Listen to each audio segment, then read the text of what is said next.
Seven, अर्चन, बंधन, यापन, लेपन, बच्चों को ये सिखाना चाहिए माता पिता को। कॉलेज स्कूल किस लिए है? शिक्षा का ज्ञान, किताब का ज्ञान, नौकरी का ज्ञान, ये सारा ज्ञान स्कूल में मिलेगा। आप फिक्र मत करो प्यारे बंधुओं। पर मातृ देवो पितृ देवो, अरे दोनों माता पिता गुरुजन बन करके अपने बच्चे को अपनी संस्कृति का ज्ञान कराओ, जीवन शैली का ज्ञान कराओ, संस्कारों का ज्ञान कराओ। नौकरी का ज्ञान तो हो जाएगा, वहां जाएगा जब कक्षा 1 में 15 साल पढ़े हैं उसे पढ़ने के लिए, वहां सब ज्ञान हो जाता है।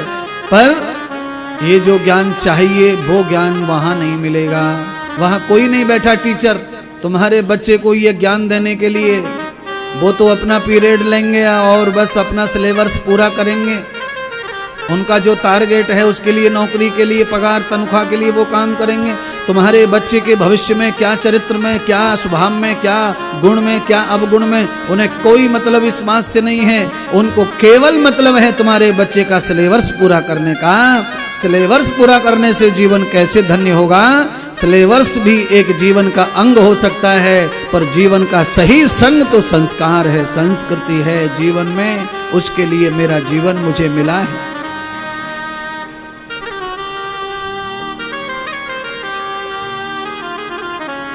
एक तो बड़े भाग्य से संत अपने जीवन में आते हैं, गुरु जीवन में आते हैं, और कोई गुरु कोई संत हमारे जीवन में आता है तो फिर क्या कहना अपने जीवन के भाग्य का। ऐसा समझना चाहिए कि दुनिया में अगर सबसे बड़ा भी भाग्य किसी का होगा तो वो मेरा है, क्योंकि मेरे जीवन में कोई संत, कोई महात्मा पधारे हैं। ये केवल इंद्रदेव कह रहे हैं ऐसी बात नहीं है। इंद्रदेव भी व्यासपीठ पर वही बात कहते हैं जोर से, जिस बात को पहले संत महात्मा योगियों ने बताया है।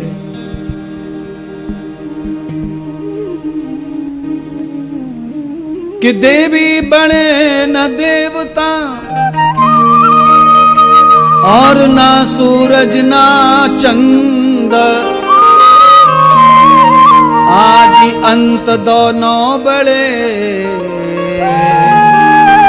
यह गुरु के गोविंद। संसार में 4 चीज बड़ी हैं, बाकी सब छोटा है। ये देवी देवता ये भी बड़े नहीं है, सूरज चंद भी बड़े नहीं है। क्या बड़ा है? आदि अंत बड़ा है, और गुरु और गोविंद बड़ा है। जो गोविंद गुरु ने बताया है उससे बड़ा कुछ भी नहीं हो सकता है। देखिए कल भी मैंने कहा था, एक होता है मन का गोविंद, मन आया उसी को मान लो, ये मन का हो गया, पर ये बड़ा नहीं है। ये आगे चल के इसकी बहुत परीक्षाएं होंगी, पर गुरु के द्वारा बताया हुआ जो भगवान है वो बड़ा है, उससे बड़ा कोई नहीं हो सकता है। और बिना गुरु के बताए जो गोविंद भज रहे हैं वो कहीं अटकेंगे, उनके जीवन में भटकाव आएगा, अटकाव आएगा। और गुरु के इशारे पर जिनकी जीवन नैया चल रही है उनका जीवन कहीं अटकने वाला नहीं है। सबके जीवन में संघर्ष आता है, गुरुओं के जीवन में भी आता है, संतों के जीवन में भी संघर्ष आता है, अड़चने आती हैं, आफत आती हैं, शिष्यों की भी आएंगी। पर दुनिया के हर शिष्य को गुरु निकाल सकता है, आफत से, संघर्ष से, कहीं से भी निकाल के ला सकता है। क्यों? उनके पास में वो कार्य प्रणाली है, पूरी तरह उज्जवल कर सकते हैं। तो मैंने अभी 2 श्राद्ध आपको बता दिए हैं, 3 और बाकी हैं, पूरी कथा में धीरे धीरे बताऊंगा। मैंने पहला श्राद्ध बताया आपको, एक दृष्टि श्राद्ध, जो मृत्यु के 11 महीने चलता है प्रति माह तिथि में। और दूसरा श्राद्ध मैंने बताया पार्वणी श्राद्ध, अर्थात जो अभी चल रहे हैं पर्व, इन तिथियों में करना। तो भगवान सूत जी ने सौनक जी को सात्विक भक्ति का ज्ञान दिया। क्या सात्विक भक्ति है? तब लोचनम यथा भागम यस्यं पारसं मणि विधित्वाम योग संवर्धम ये विस्पर्श मनोरथः। अर्थात भगवान कहते हैं कि सात्विक भक्ति, ये जो सत्संग है भगवान का, नारायण का, हरि का, ये जो प्रभु भजन का जो स्मरण हो रहा है, जो गायन हो रहा है, ये सात्विक भक्ति है। इससे क्या होगा? इससे ये होगा कि तुम्हारा जीवन लोहे के समान है। सत्संग की छींटों का स्पर्श होगा तो ये धीरे धीरे स्वर्ण बनता चला जाएगा, सोने का बनता चला जाएगा। बंधुओं, महाभारत की कथा जब सुनोगे तो ना, उसमें एक कथा है और भागवत के 12वें स्कंद में भी वो कथा दोबारा आती है, महाभारत में भी है। जो बात पुराण में सुन करके अटपटी लगे, उसका समाधान महाभारत में है। महाभारत में और पुराणों में 1008 साल का फर्क है। महाभारत 1000 साल पहले लिखा गया है, पुराणे 1000 साल बाद में। ऐसी मान्यता समाज में विद्वानों की है। लिखने वाला वही परम ऋषि, परम विद्वान, वही महर्षि व्यास है, पर इतना समय का अंतर माना गया है, मानते हैं सभी ऋषि साधु महात्मा। तो कहा गया ग्रंथ जो जितना ज्यादा प्राचीन है उतना ही ज्यादा प्रामाणिक है। कोई भी ग्रंथ जितना पुराना होगा, प्राचीन होगा, उतना ही प्रामाणिक होगा। इसीलिए मैंने कल आपको कहा था, जो बात पुराणों में शंका हो जाए उसे ग्रंथों में देख लो, और जो ग्रंथों में शंका न पूरी हो रही हो उसे महाभारत में, इतिहास में देख लो, रामायण में देख लो, और जो रामायण में भी शंका समाधान न हो रहा हो उसे स्मृतियों में देख लो, और जो स्मृति में भी ना हो तो उसे दर्शनों में देख लो, और जो दर्शनों में भी समाधान ना हो तो वेदों में देख लो। सुप्रीम। और भागवत को सात्विक ग्रंथ क्यों बताया? क्योंकि इसमें भक्ति का, ज्ञान का और वैराग्य और विवेक का भरपूर ज्ञान है, भरपूर ऊर्जा है, इसलिए सात्विक है। जो प्रवचन, जो किताब हमको भगवान से जोड़ती है उसको हम सात्विक ग्रंथ कहते हैं।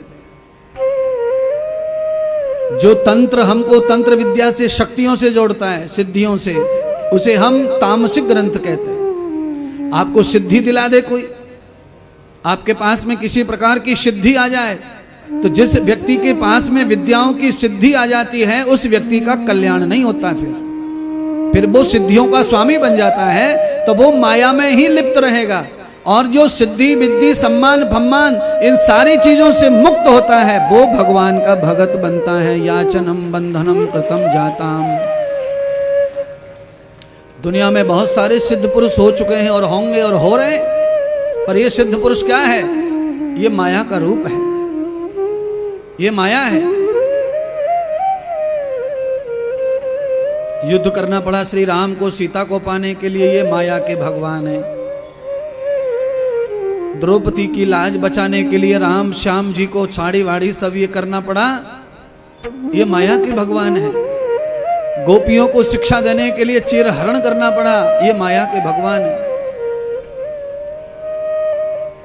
स्वयं ये भगवान स्वयं कह रहे हैं गरुण को, ये मेरा मायावी रूप है। इसलिए हे गरुण, मेरा जो सात्विक स्वरूप है वो स्वरूप यही नारायण का है। इसीलिए अनंत नेत्राण विशते पुरुषः, मुझे भजने के लिए नेत्रों की भी जरूरत नहीं है, कानों की भी जरूरत नहीं है और वाणी की भी जरूरत नहीं है। भगवान कहते हैं सात्विक भक्ति करने के लिए नेत्र नहीं चाहिए, वाणी नहीं चाहिए और श्रवण भी नहीं चाहिए, और बाकी भक्तियों के लिए सब चाहिए। क्योंकि राजसिक भक्ति जो होती है बिना वाणी के बगैर हो सकती नहीं। राजसिक भक्ति, राजसिक भक्ति में क्या है? राजसिक भक्ति इसी को कहते हैं, संगीत के साथ में जो गाते बजाते हैं ना, ये भक्ति है, पर ये राजसिक भक्ति है। इसमें स्वरूप बनता है, क्रिया बनती है, शरीर के तरंगे बनती हैं, चैन भी मिलता है और बेचैनी भी बनती है, दोनों बातें। किसी किसी को संगीत से बेचैनी होती है। आपके घर के मुंह की, जहां आपका घर है ना, उधर हम ये भोंगा लगा दें और भोंगा लगाकर आपके मुंह की तरफ, घर की तरफ भोंगा कर दें, और आप उस समय घर में सोना चाहते हैं और भोंगा धन धना धन धन धना धन डीजे बज रहा है तो आपके मुंह से क्या निकलेगा तुम ही जानो क्या निकलेगा। मुझे ये पक्का पता है कि जिसको आवाज प्रिय नहीं लग रही है, खटक रही है, वो गालियां दे रहा होगा। बाहर भी जहां आवाज लगी है, ये तुरैयां लगी हैं, भोंगे लगे हैं, तो कहीं किसी को आवाज नहीं पट रही है तो वो गालियां दे रहा होगा, ये और आफत साले महात्मा संतों। तो ये साला जीजा बनाने में देर नहीं करते कोई, जिसको नहीं पटा उसको, क्योंकि ये राजसिक भक्ति है और राजसिक भक्ति होती है वो उक्षन्न होती है। और यही संगीत किसी किसी को शांत कर देता है, आनंदित कर देता है, प्रसन्न कर देता है, उसे हर्ष से खुशी से भर देता है, और किसी को डिप्रेशन में तैयार, क्रोध में तैयार कर देता है। क्रोध, संगीत से भी क्रोध आ जाता है किसी को, ध्यान रखना। पर क्रोध नहीं आता है किसी को तो कौन सी भक्ति है वो, जिससे किसी को परेशानी ही नहीं है? कौन सी भक्ति है वो? मन की तरंग मार ले, हाँ मन की तरंग मार ले, बस हो गया भजन, आदत बुरी सुधार ले, बस हो गया भजन, मन की तरंग मार ले। ये सात्विक भक्ति है महाराज। कृतम हस्ते क्रियान्वितम त्वया भक्ति वर्धिताम, अपना काम करते करते जो भक्ति हो जाए।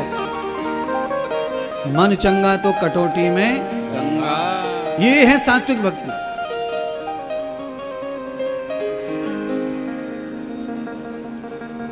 मन हो जाए भगवान का तो समझ लो सब हो गया भगवान का, फिर कुछ भी आपके पास नहीं रह जाता। पर बदमाशी कहाँ है? मन की ही तो बदमाशी है। आप तो मंदिर में बैठे भगवान के पास में, पर मन इतना बदमाश है कि वहां रहना चाहता नहीं है। आप तो कथा के पंडाल में बैठे हैं शरीर लेकर, आत्मा लेकर, पर ये मन यहाँ उपस्थित नहीं रहना चाहता है। ये क्या है? इसीलिए आज मैंने ये भजन याद दिलाया। आप लोगों का भजन है ये, सारी दुनिया इस भजन को गाती है, सारे महात्मा कथाकार भी गाते रहते हैं। इसीलिए मैंने स्मरण दिलाया कि अगर आपको सात्विक बनना है तो इस मन की तरंगों को नष्ट करना पड़ेगा। मन की तरंग जो नष्ट हो जाती हैं तो आदमी सात्विक हो जाता है। मन में जब तरंगें उठती हैं तो आदमी राजसिक रहता है। ये मिल जाए, वो मिल जाए, ये ऐसा हो जाए, वो वैसा हो जाए, ये राजसिक भक्ति है। राजसिक भक्ति का मतलब समझ गए? नारियल चढ़ाओ और वापस कुछ मांगो भगवान से, ये राजसिक भक्ति हो गई। और तामसिक भक्ति क्या है? कि भगवान से ज्यादा मांगना है और जिद से ले जाना है, लड़ के ले जाना है, भिड़ के ले जाना है, और मर के जाऊंगा जहां से जिंदा नहीं जाऊंगा। ये तामसिक भक्ति है। भगवान सबको स्वीकार करते। हाँ, तामसिक भक्ति का मतलब है मर जाऊंगा या तो फिर कुछ ले जाऊंगा, बिना मरे, बिना पाए, बिना लिए नहीं जाऊंगा। ये भी भक्ति है, पर ये तामसिक भक्ति है। तामसिक भक्ति मैंने कहा ना शिव जी की है, तो शिव जी ने कहां पर डेरा डाल दिया था मालूम है आपको? गोकुल में ब्रजरानी के यहाँ पर डेरा डाल दिया, डेरा।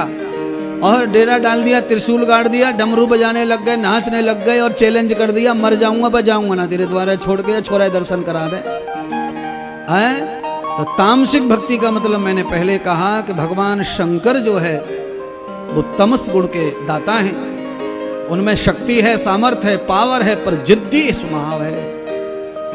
तो इसको कहते हैं हठ योग। और हठ योग जो है वो सात्विक नहीं होता, वो तामसिक होता है।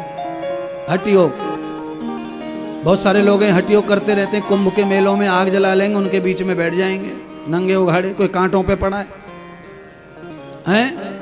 अच्छा, कांटों पे पड़े पड़े आदमी, साधना तो बड़ी है, कांटों पे सोना साधना बड़ी है, पर ये साधना इसलिए नहीं है क्योंकि पैसे बरस रहे हैं, रुपया बरस रहे हैं। फिर अगर कोई रुपया डाल रहे हैं, ढेर लगा दिए रुपयों की, तो ये साधना में नहीं गिना जाएगा। फिर ये आडंबर में गिना जाएगा। ये केवल आडंबर हो रहा है विद्या का, साधना का, सिद्धि का। ऐसे ही आग का है, वहां पर भी ढेर लगे रहते हैं रुपया, वहां पर भी दान पेटी, सब ये सिस्टम है।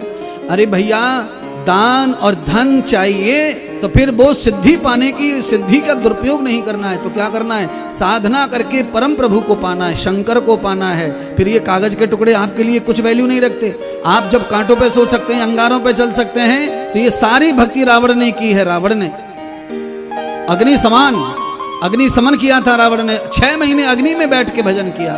इसलिए राम जी ने कहा ना कि रावण के अंदर विशेषताएं बहुत हैं जो हम में भी नहीं है। पर रावण की भजन माला कैसी है? रावण का भजन कैसा है?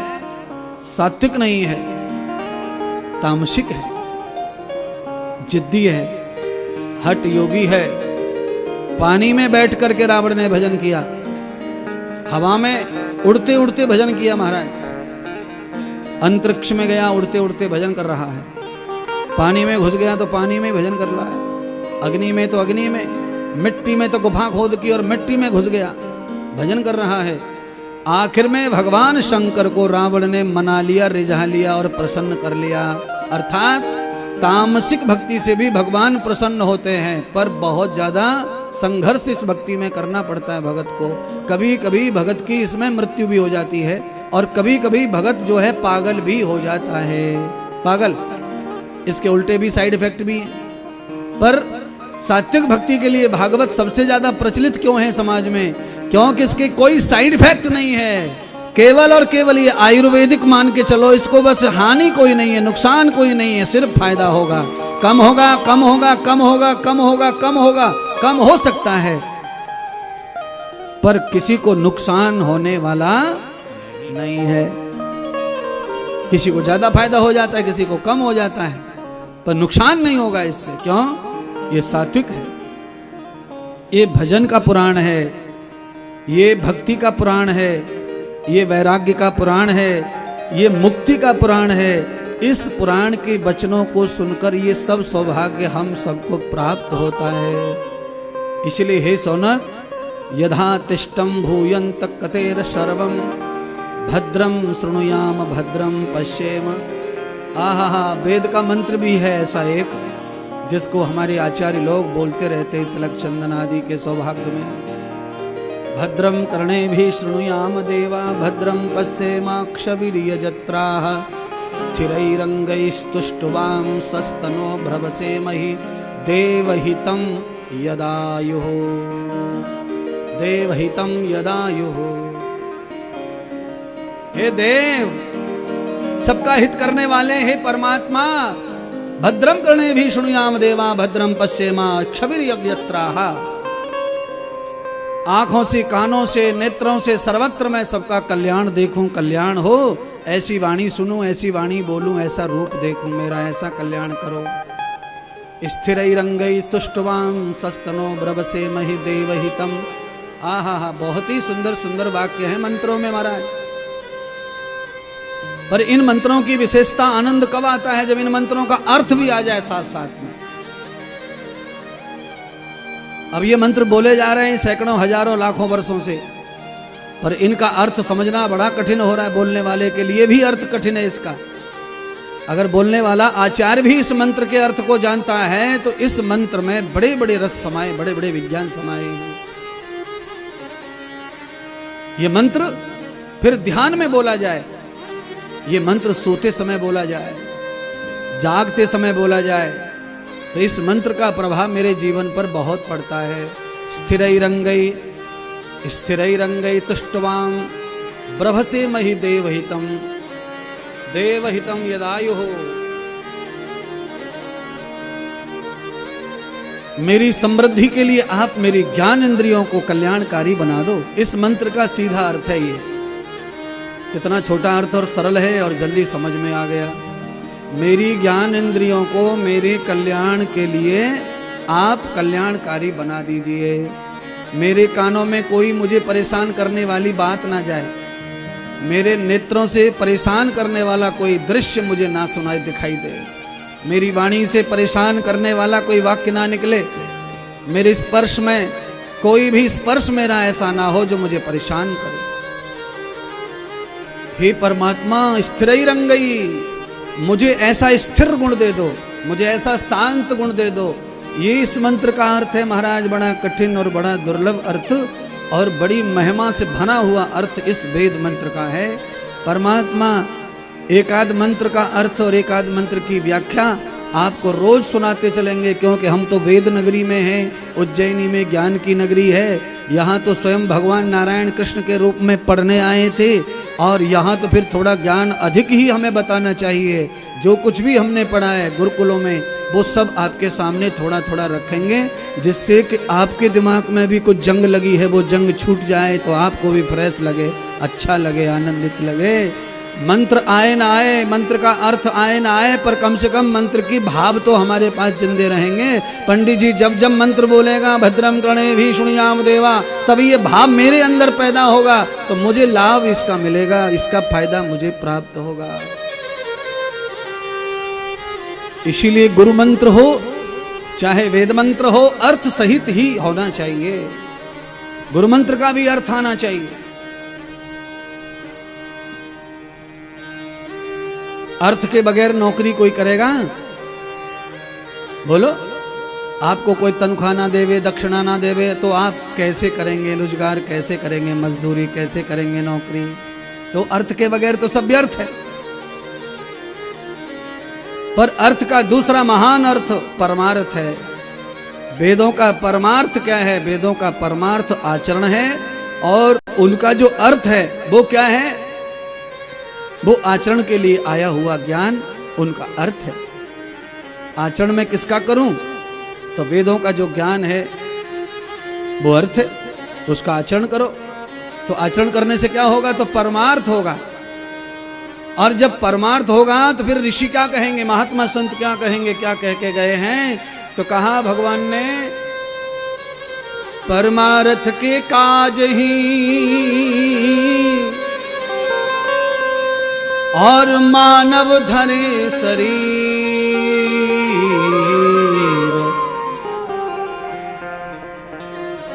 तब समझ में आएगा कि परमार्थ क्या है।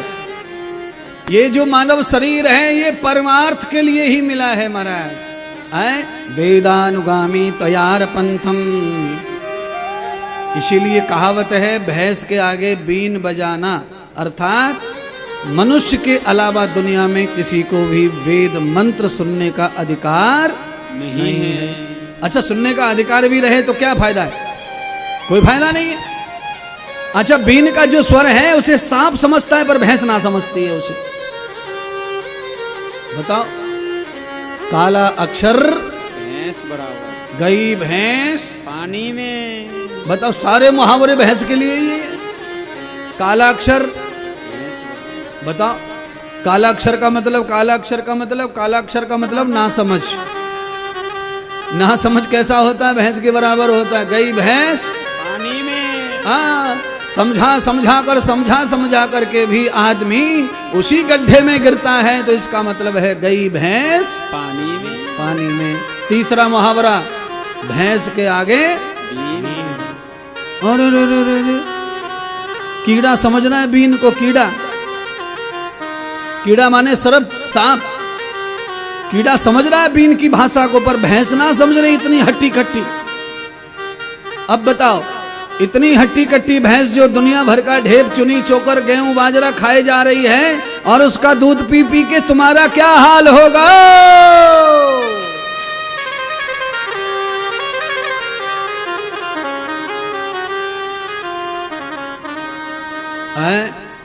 इसीलिए पहले ब्राह्मण वेद पाठ सीखते थे तो उनको व्रती रहना पड़ता था। व्रती, और व्रती रहने का मतलब तात्पर्य है दूध पर। गाय चराओ, गाय की सेवा करो, दूध पियो और वेद अध्ययन करो।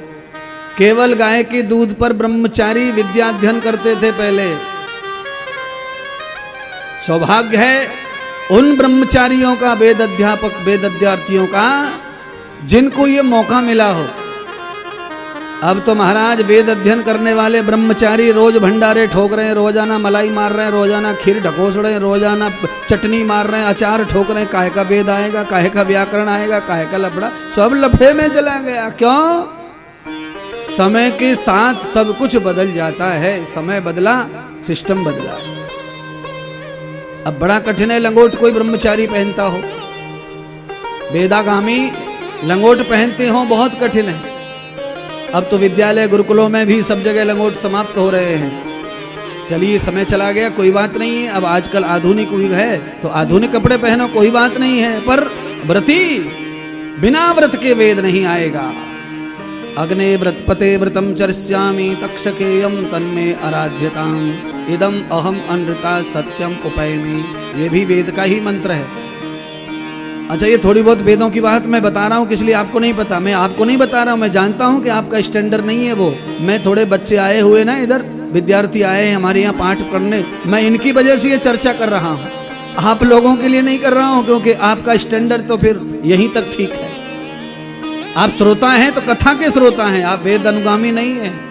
अब ये बच्चे देख रहे हैं मुझे कि ये विद्यालय में पढ़ते होंगे, वेद पढ़ रहे होंगे, अनुष्ठान कर रहे होंगे, व्याकरण पढ़ते होंगे, अष्टाध्यायी पढ़ता होगा, कोई रुद्री पढ़ता होगा, जो भी जिस प्रकार की पाठशाला से जो कुछ मिल रहा होगा। पर हाँ, यह है कि अटैच इनका जीवन है, तो थोड़ा थोड़ा इनको भी बताते चले कथा में। केवल ये पारायण करने नहीं आए हैं, इनके लिए हम गुरु तुल्य हैं। इसलिए हमारा धर्म है कि इनको भी थोड़ा थोड़ा ज्ञान अर्जित कराएं, ये भी अपना जीवन खड़ा करें, उस तरह का अच्छा लेवल बनाएं। क्योंकि ये नगरी जो है ना, ये नगरी उद्धव की है। उद्धव उद्धव कौन है? जो कृष्ण से भी ज्यादा ज्ञानी थे, परम ज्ञानी महाज्ञानी उद्धव, कृष्ण के मित्र उद्धव। ज्ञान के ही बल पर भगवान कृष्ण ने उनको मित्र बनाया अपना, ज्ञान के बल पर। ऐसा ज्ञानी आदमी मित्र बन गया तो अपना जीवन भर उद्धार करेगा। ये आदमी अपना सलाहकार होना चाहिए। और बड़े बड़े ज्ञानी ही सलाहकार होते हैं, राजाओं के, मंत्रियों के। हैं? मंत्री तो बहुत ज्यादा पढ़े लिखे नहीं है, बहुत सारे मंत्री, पर उनके जो सलाहकार हैं वो बहुत पढ़े लिखे रहते हैं, काम चल जाता है। पर ये पहली सी परंपरा है। आ जाइए, लंबा चौड़ा नहीं हाँकते इधर उधर का, कथा में लौट के आएं और कथा को सीधा सीधा समझने का प्रयत्न करें। हम आपको क्या समझा रहे थे? हम आपको समझा रहे थे भद्रम कर्णेभिः शृणुयाम देवः। अर्थात भगवान श्री सूत जी ने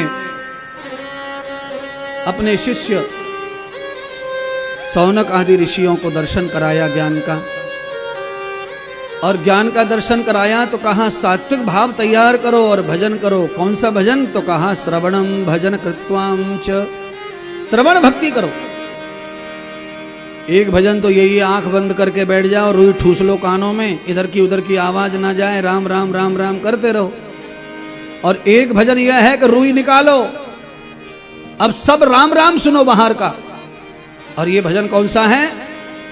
दूसरी भगति मम कथा प्रसंगा, प्रथम भगति संतन करे संगा, दुपादम भवंत कृत्वाम। एक ही किताब का उदाहरण दो समझाने के लिए तो आनंद सा नहीं आता हमको, तो कई किताबों का उदाहरण होना चाहिए। फिर लगातार धाड़ धाड़ धाड़ धाड़ धाड़, फिर क्या आता है? फिर श्रोता को रस पैदा होता है, आनंद पैदा होता है। एक जैसे रस नहीं आएगा। सब्जी में खाली छौंक मार दो और नमक डाल दो, आएगा नहीं रस। और सब्जी में छौंक डाल दो, सब कुछ डाल दो, खाली नमक मत डालो, रस नहीं आएगा।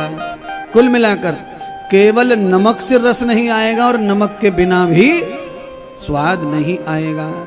इसलिए सर्वरसम न प्रियताम, सारे जितने भी रस हैं वो सारे रस भागवत में है महाराज।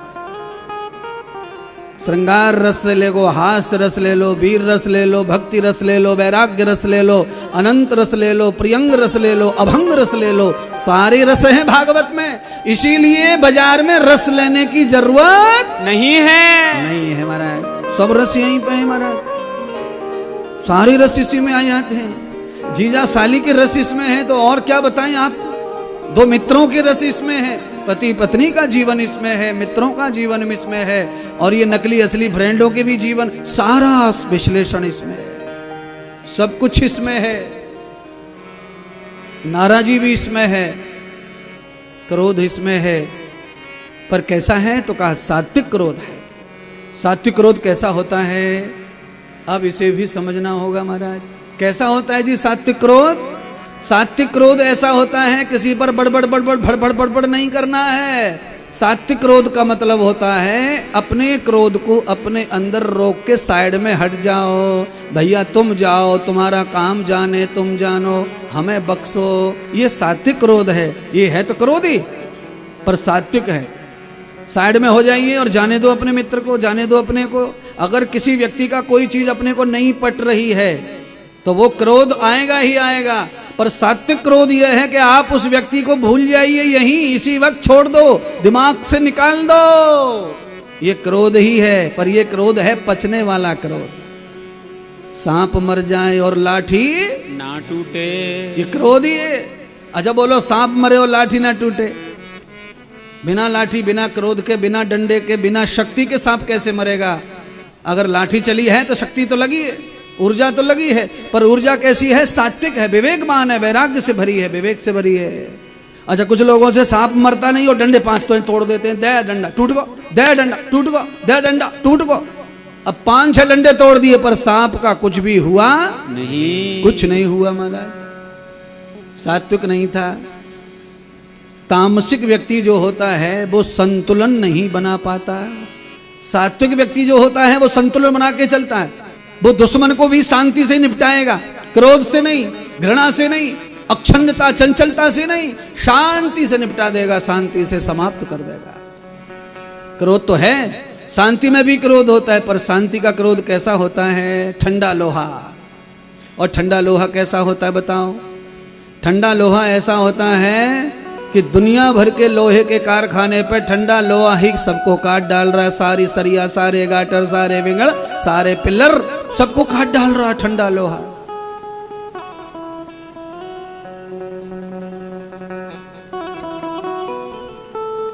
तो क्रोध तो शरीर का स्वभाव है, वो जाएगा नहीं, मिटेगा नहीं, पर उसे सात्विक बना दो। पाउडर से कोई गोरा हो जाए तो सारी दुनिया पाउडर लगा दे। मैं कन्याकुमारी में भेज दूं, कश्मीर में से है?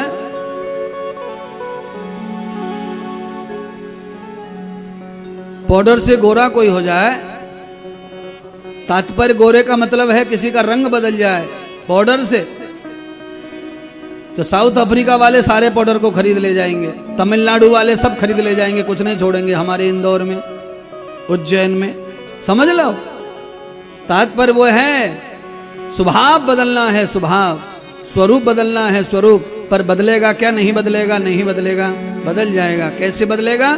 निश्चय कृतम न पदि सर्वे सत्ययुक्ताम भवन्ति भागवत यस्यम भवन्त भाजन्य भूनम योगस्य भज युक्त रूपम भवानी।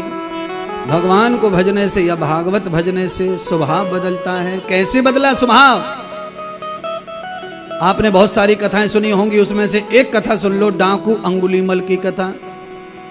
डाकू अंगुलीमल का स्वभाव कैसे बदल दिया नारद जी ने, कैसे बदल दिया भगवान बुद्ध ने।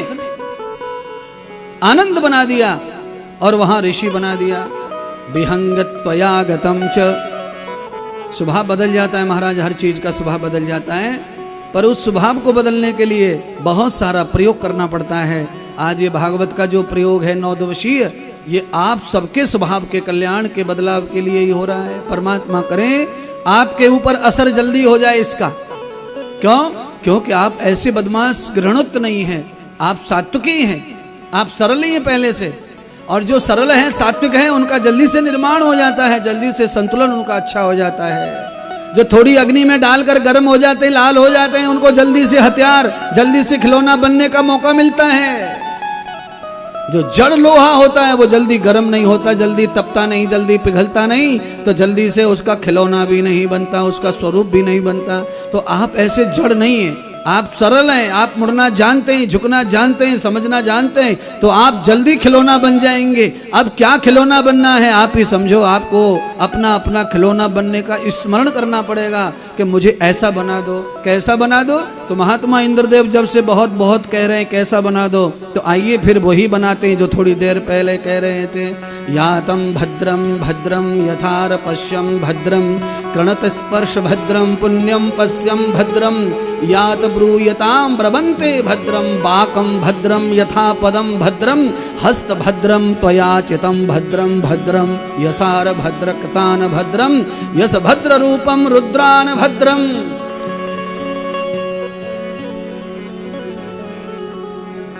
कौन है ये भद्र?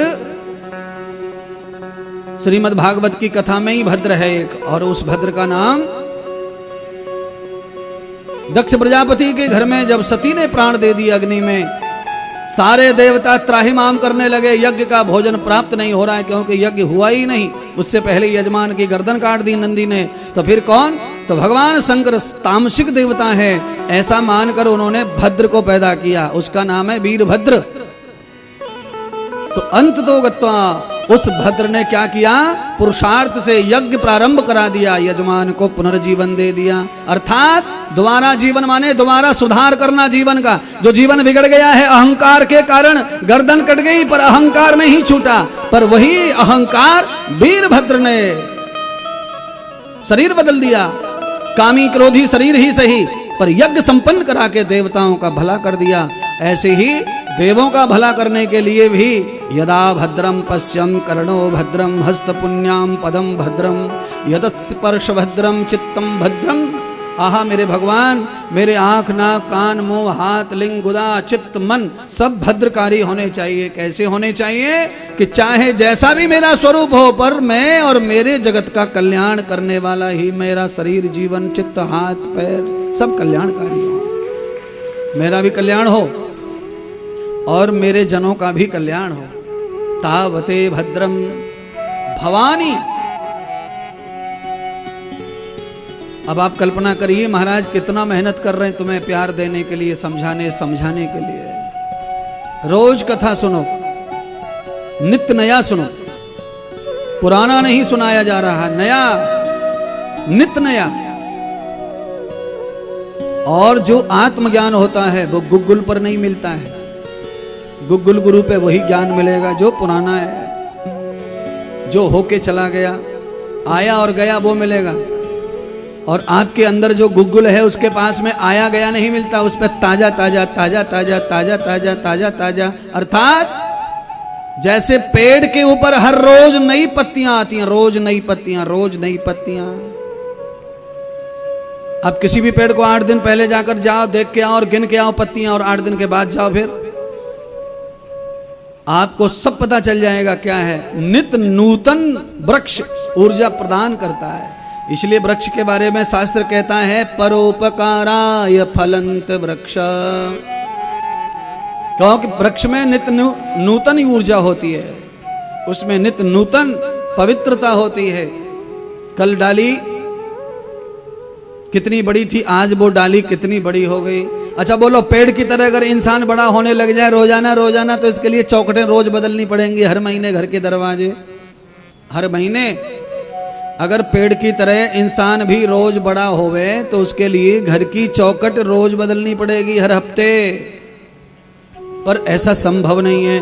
पर तो क्या संभव है? तो क्या इंसान के शरीर में कोई अंग ऐसा नहीं है जो रोज बढ़ता हो, कभी घटता ही ना हो? कोई अंग तो ऐसा होगा, हाँ है। इसीलिए इंसान का ग्रोथ जो है रुक जाता है और उसके अंग से उसका प्रेशर निकलता है। सृष्टि में कोई शरीर ऐसा नहीं है जो नित्य नहीं बढ़ता हो, सारे शरीर नित्य बढ़ते हैं, पर कोई शरीर पूरा विकास करता है और कोई शरीर का अंग बढ़ता है। इसलिए आप मानव हैं तो मानव पूरा अगर बढ़ेगा तो चौखटें, दरवाजे, बिस्तर, बेड सब बदलने पड़ेंगे। 6x6 का बिस्तर होता है, ज्यादा से ज्यादा 6x6.5 का बेड होता है। अगर पेड़ की तरह इंसान बढ़ेगा तो बेड कितना बढ़ाना पड़ेगा, कमरा कितना बढ़ाना पड़ेगा? बोलिए, आप जब छोटे थे तब आपके घर के सामने का पेड़ कैसा था, और आज आप 60 साल के हैं, पेड़ भी 70 साल का है, पेड़ कैसा हो गया? अगर पेड़ की तरह मैं बढ़ता तो कहां समाता। पर हां, ऐसा नहीं है। आपकी बढ़ोतरी भी दिन रात हो रही है, पर आपका प्रेशर कहां से बढ़ रहा है और कहां समाप्त हो रहा है। आपके पूरे शरीर के ग्रोथ को भगवान एक जगह रोक देते हैं, पर आपके बाल और नाखून को भगवान कभी बढ़ने से रोकते नहीं है, वो निरंतर बढ़ता रहता है। नाखून काटते जाओ, काटते जाओ, काटते जाओ, काटते जाओ, काटते जाओ, बाल काटते जाओ, काटते जाओ, काटते जाओ, चाहे पूरी खोपड़ी मुंडी हो जाए, सारी खोपड़ी के बाल उड़ जाएं, पर फिर भी 20-40 बाल खोपड़ी में कहीं न कहीं रह जाते हैं, जो आपके ग्रोथ को, प्रेशर को बढ़ाने के लिए काम करते हैं, काम करते हैं, काम करते हैं। ये परमात्मा की व्यवस्था समझा रहा हूं, तुम्हारी अक्ल को दे रहा हूं, ये कभी कोई समझाने की हिम्मत नहीं कर पाएगा इतनी बात। अच्छा बोलो, 90 साल का बाबा बिस्तर में पड़ा है, 3-4 दिन में मरेगा, उसके नाखून क्यों बढ़ रहे हैं? अब क्या काम है नाखून का? अच्छा बालों का क्या काम है? अब ये मेला में जाएगा, डिस्को डांसर करेगा, ये बाल काय को बढ़ रहा है? बुढ़ापे में बाल फाल सब समाप्त हो जाए तो अच्छी बात है, नहाए धोए बेचारा, दुनिया भर की खाज खुर्रे, पर ये बढ़ेंगे। अगर ये नहीं बढ़े तो शरीर फट जाएगा आदमी का, इंसान का। इतनी ऊर्जा शरीर के अंदर होती है महाराज, कितनी ऊर्जा, कितनी ऊर्जा, कितनी ऊर्जा, कितनी ऊर्जा। तुम्हारी किडनी भी किसी दूसरे के काम आएगी, इतनी ऊर्जा। तुम्हारा हृदय दूसरे के काम आएगा, इतनी ऊर्जा। तुम्हारे ये ढोड़े, ढोड़े मतलब नेत्र, ये दूसरे के काम आएंगे, इतनी ऊर्जा। इतनी ऊर्जा तुम में भरी पड़ी है, मरने के बाद भी तुम्हारे मरे मराए यंत्र भी दूसरों को जिंदा कर सकते हैं, इतनी ऊर्जा तुम में भरी है। पर तुम्हारी ऊर्जा कहाँ जा रही है? तुम्हारी ऊर्जा कहाँ जा रही है? तुमको ही नहीं पता कहां जा रही है। देखते देखते देखते सब पतझड़ हो गया शरीर, और कहां चली गई ऊर्जा? अभी जीवन बाकी था, किडनी चली गई, जीवन बाकी था, हृदय चला गया, जीवन बाकी था, घुटने चले गए, जीवन बाकी था, पेट चला गया, जीवन बाकी था, लीवर चला गया, जीवन बाकी था, नेत्र चले गए, ये जीवन बाकी था। ये सब पहले पहले क्यों चला गया? क्यों चला गया बताओ, क्यों चला गया? आदत बुरी संभार ले, बस हो गया भजन। आहा, भगवान के दिए हुए मंदिर को खाली संभाल लो, भजन ही हो रहा है महाराज। बोलो, आदमी जिंदा है और किडनी कब की फेल हो गई।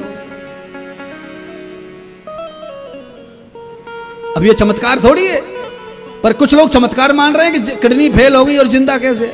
अरे भाई ये चमत्कार नहीं है, ये चमत्कार नहीं है, ये तो तुम्हारे दंड है जीवन का। कोई गलती तुम कर रहे हो, अभी श्वासें चल रही हैं और जीवन खत्म होने पे आ गया, धक्का खा रहा है जीवन, धक्का मार गाड़ी चल रही है, धक्का मार गाड़ी चल रही है ना।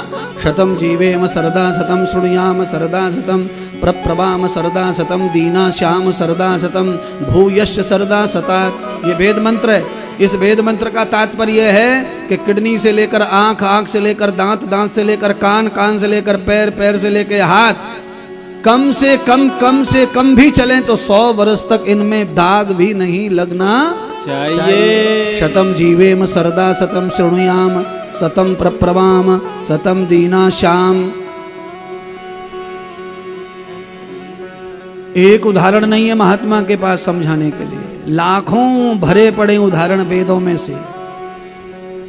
प्रप्रभाम सरदा शतम है। आचार्य पंडितों, ये मंत्र आता है कि नहीं? शतम जीवेम सरदा वाला आता है? आता है, चलो ठीक है।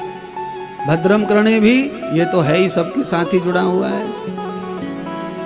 तो अब बोलिए क्या करें फिर? अब केवल मंत्र आने से कैसे काम चलेगा? मंत्र का लाभ भी जीवन को मिलना चाहिए। शतम जीवेम सरदा शतम। बर्थडे होता है ना किसी का तो अखबार में आता है, शतम जीवेम सरदा, फलाने मंत्री जी के लिए बधाई हो, शतम जीवेम सरदा। 100 साल तक जी में फलाने मंत्री जी, 100 साल तक जी में फलाने सेठ जी। हमने कहा मंत्री और सेठ जी क्यों जीवे? ये गरीबों ने क्या बिगाड़ा किसी का? ये भी शतम जीवेम सरदा हो जाए तो क्या धरती फट जाएगी, बादल फट जाएंगे, क्या हो जाएगा? कभी कभी गरीबों के लिए भी शतम जीवेम सरदा का आशीर्वाद दे देना चाहिए। मंत्री जी 100 साल जी के क्या करेंगे? सेठ जी 100 साल जी के क्या करेंगे? इनके यहाँ पर घर में काम करने वाला, झाड़ू पोंछा लगाने वाला जिएगा 100 साल तो ये जी पाएंगे बेचारे, इनसे नहीं जिया जाएगा। इसीलिए सबको जीना है तो एक दूसरे के साथ ही जीना पड़ेगा। अकेला कोई 100 साल जीना हो नहीं सकता है। अच्छा जीना भी किस काम का है फिर भैया? बोलो, कपड़े धोने वाला चाहिए कि नहीं? पैसे वाले को चाहिए।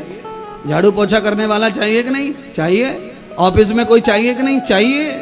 मजदूरी कौन करेगा? फैक्ट्री में, कंपनी में गरीब चाहिए। इसीलिए गरीब भी 100 साल जीना चाहिए तो अमीर रहेगा, नहीं तो अमीरी कोई रहने वाली नहीं। ये तो गरीबों के ही कंधों पर अमीरी टिकी हुई है। गरीब नहीं तो अमीर नहीं।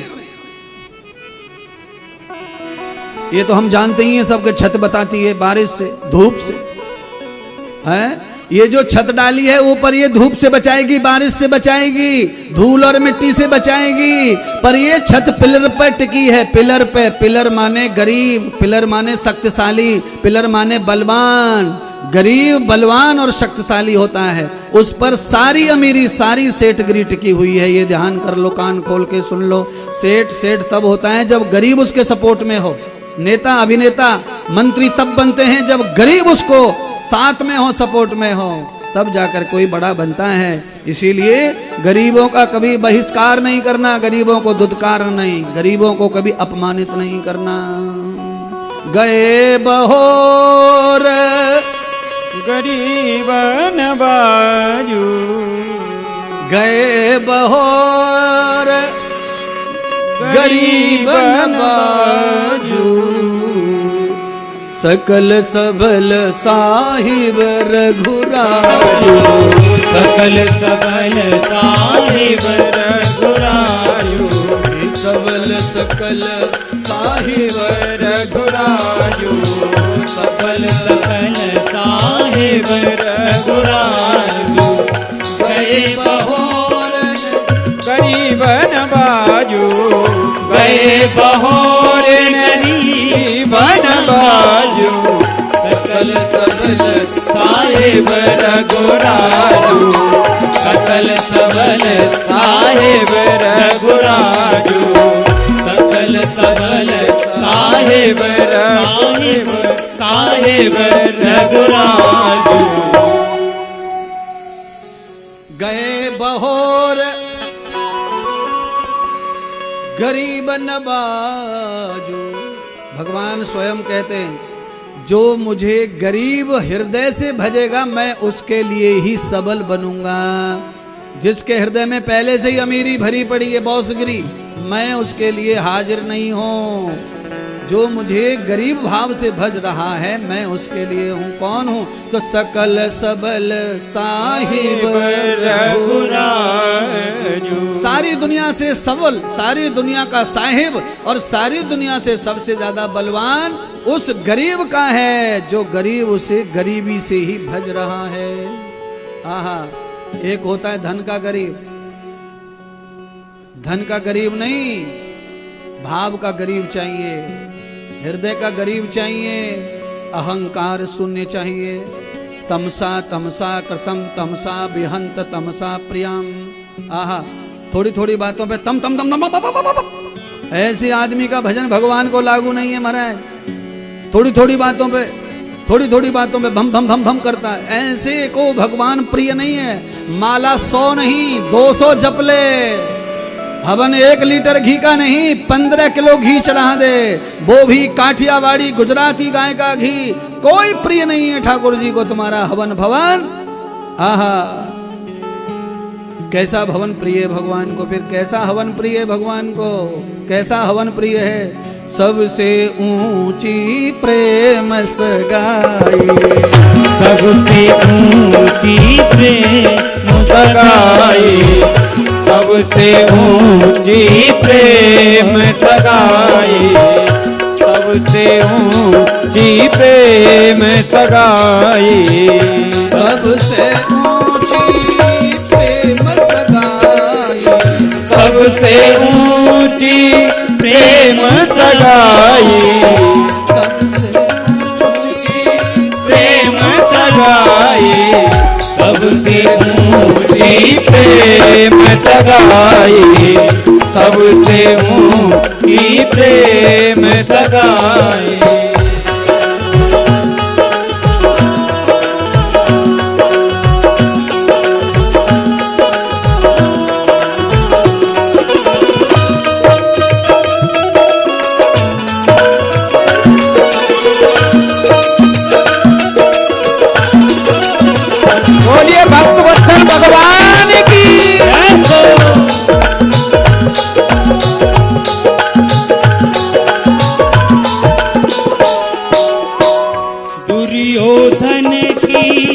मेवा त्यागी, दुर्योधन की मेवा त्यागी।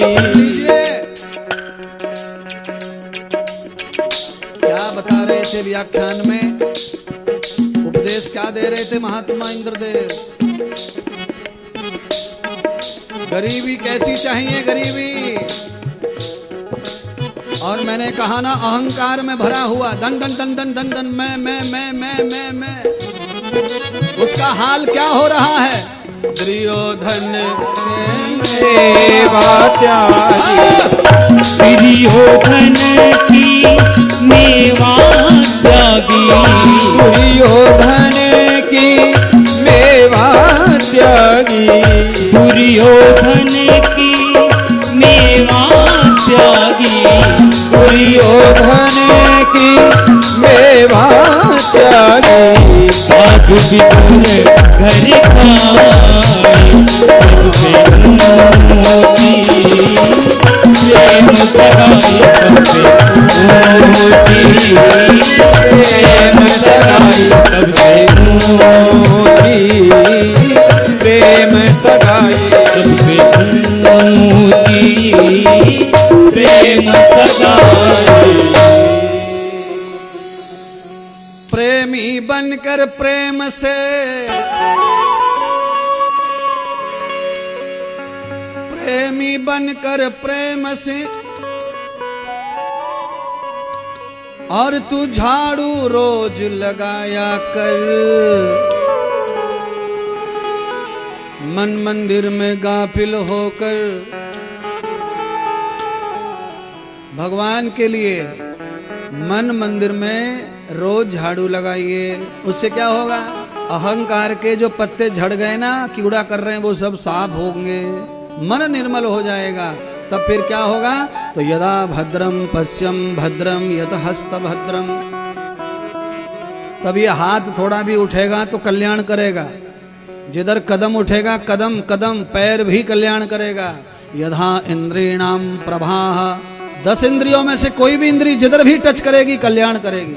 उसके लिए प्रेमी बनो, हृदय से गरीब बनो, और जिसका हृदय गरीब होता है वो सागर के समान विशाल हृदय वाला, वो गरीब हृदय कहलाता है। अमीर का हृदय विशाल नहीं होता, ये ध्यान कर लो। ऊंचा नीचा छोट बड़ा ये भाव जब आएगा तो मुश्किल हो जाएगा महाराज। आज तक जितनी कथाएं हैं, ये दुर्योधन की पहली दृष्टांत बताया।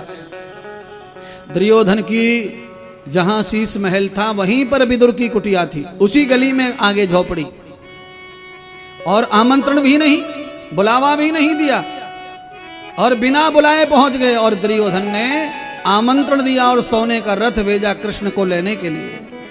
सोने के रथ में बैठ के तो आ गए, पर दुर्योधन के घर नहीं गए, छोड़ दिया।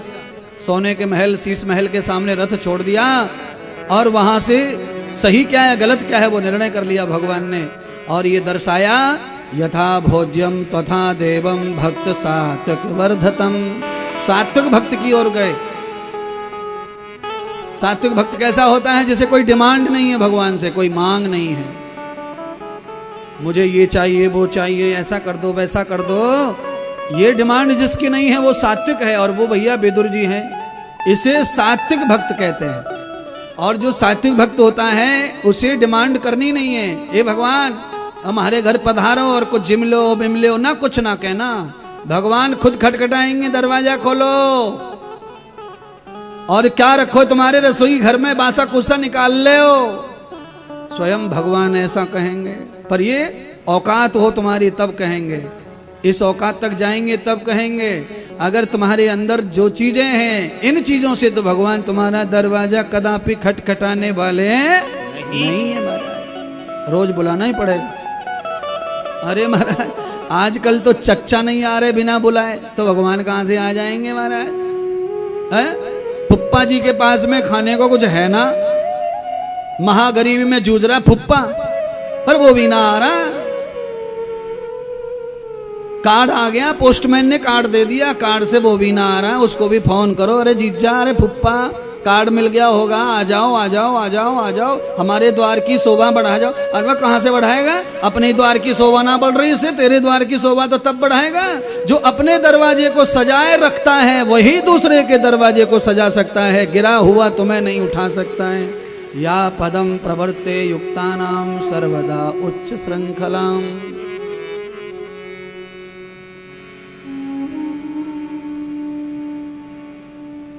आज तक तुमने किसी डेड बॉडी को देखा है? लाश। आज तक तुमने किसी को ऐसी लाश देखा है जो जा रही हो शमशान में और गांव वाले कह रहे हो भैया हमारे घर टेक देने एक लाश है, भैया नेक हमारे दरवाजे पे नेक नेक रोक रोक रोक, हमारे दरवाजे पे ने दर्शन करवा दे लाश के। बोलो कोई नहीं है मरे मराए का। युत्तेजता उच्छखन्न भूताम। बोलिए।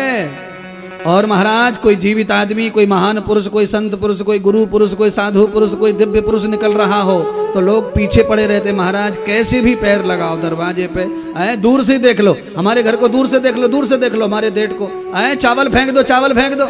ये है महाराज, सारा संसार जीवित और चेतन का ही है, मरा कुछ नहीं है संसार किसी मरे गिरे का, टूटे फटे का, गिरे गिराए का।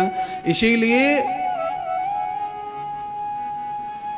गिर के नहीं जीना है, जीना है तो उठ के ही जीना है। मैंने बहुत सारा सुना दिया आपको, अब कथा में लौट आओ। यथा भद्रम पवित्र युक्ताम।